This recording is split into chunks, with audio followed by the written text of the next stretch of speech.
ឆ្នេរអនុសាជីវានឹងបងលោកសាសងបីបងថ្នាក់ថ្មគីការត់លេងប្រឡាយមកឆ្នេរខ្សាច់វែងអនឡាយខ្យល់ផាត់រឹងភើយើងធ្លាប់ឆ្លងឆ្លើយភាសាស្នេហាអី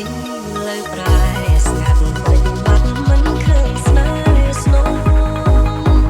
សំលេងធប់សាច់ផងបងប្រំលំលងស្នេហ៍ដើរជាក្រឡាញ់នឹងដើរឡានជាប់មាត់ឆ្នេរមកសាត់ទៅទេហងហើយរងអោជឿមិន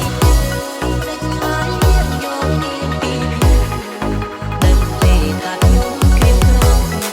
រងធំក្រងសោកាអោទៅរលកបងមកលីទឹកនេត្រាហាក់សួរខ្ញុំថាថ្ងៃណាទៅនាងវិលមកអោជឿមេឃប្រាប់តាមក្រៅថាខ្ញុំនៅចាំខ្ញុំសូមជេរញ៉ាបងដាំថាខ្ញុំនៅចាំតែនួនល្អថ្ងៃលេចបាត់ទៅសល់នៅភាពសោកសារមកលេចទៅជួយប្រាប់នាងផងថាខ្ញុំរងចាំនាងវិញមកព្រេងសំណាងបានជួបរូបស្រីអូនល្អឥតបីចំបៃខេត្តកំពង់ចាមឈរក្រោមផ្ទះអូនជ្រោកភ្លៀងលួចស្ដាប់សំឡេងបងច្រៀងសំនៀងផ្ញើតាមវាតាភ្លៀងអើយកុំរាំងខាំងរូបខ្ញុំទៅរហូតយកជ្រៅនៅស្ដាប់សំនៀងខ្លោចសាជីវិតកំព្រីឥតមេបាចំបៃកំសត់ឯកាបានណាជួយស្រីនេះស្វាឈប់ព្រួយណាអូ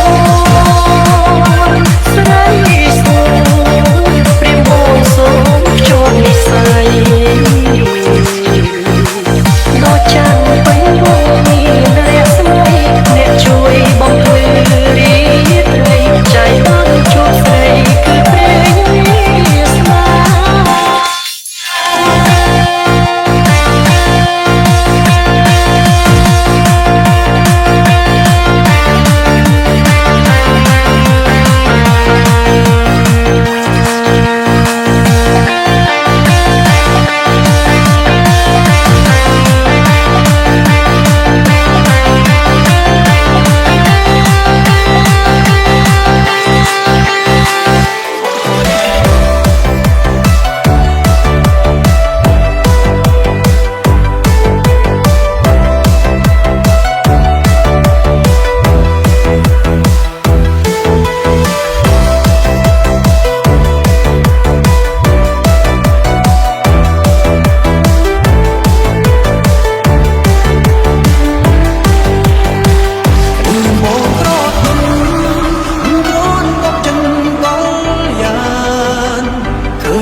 ស្រែបងកំសត់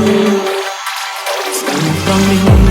តើជីវីចាំទេចរណៃបងកាយផ្លូវស្រីរាល់កាថ្ងៃមិនដែលមានមកដល់ខ្សែជួយចាំពីស្រីដំ